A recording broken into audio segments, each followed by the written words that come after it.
है क्या? जी तू तो बड़ो गरीब भिखारी हो, हम तो लड़का चाहिए सरकारी हो। मैं शादी भी करूंगी तो सरकारी लड़का से। आय हाय हाय हाय हाय, तू ही चालाक बाड़ू तो हम हूँ पहले ले तब बात आगे बढ़ी बबी। सुन लो का तोरा जैसा लड़की के बाजार पूरा नील होई, जांच पड़ताल में जो बढ़िया न फील होई, सील होई ढील तो बियाह कैंसिल होई। अरे अरे होई ढील तो बियाह कैंसिल होई, सील होई ढील तो बियाह कैंसिल होई, ना मनवा ढील तो बियाह कैंसिल होई। कहाँ जाइबू?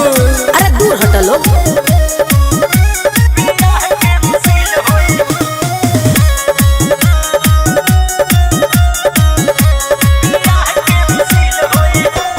लाली देला केहू क्रीम, केहू दूसरा से, केहू से मोबाइल सिम, केहू दूसरा से। भीतर के देला हो सफा बकचोदे बड़ा लो। आइल बाड़े कोए जोगे देके रे, अरे अरे तारे तेहू तो में के रे। देखिए ये सारा सर गलत हो रहा है। अरे तो सही क्या है हम बताते हैं, चलिए ना खूब चाउमीन आओ। नया ही कानून बनी तिलक में डील होई,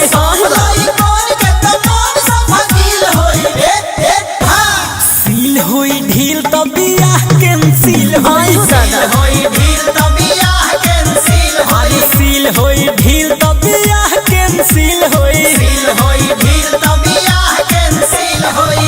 अब बोला रे मादा मुँह पूछ दे।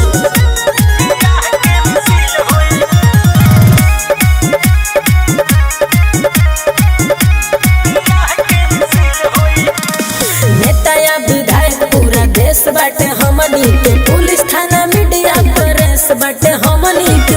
महिला मंडल में तार जीजा जी बाती तो जनहित में जारी बा, ओ बुलेट राजा कोइले तैयारी बा। ढेर हीरो बना तरह का धक्के बबरिया नोच ले। नोचबो जी नोचा ला निर्मल योगेश के जे खुश नहीं दिल होई, रहब कुआर भले कोनो मुश्किल होई, सील होई ढील तो बियाह कैंसिल होई, सील होई ढील तो बियाह कैंसिल होई, सील होई ढील तो बियाह कैंसिल होई, पगलेटे बाड़ो। ढील तो बियाह कैंसिल होई। अरे तोरा ना चिन्हाई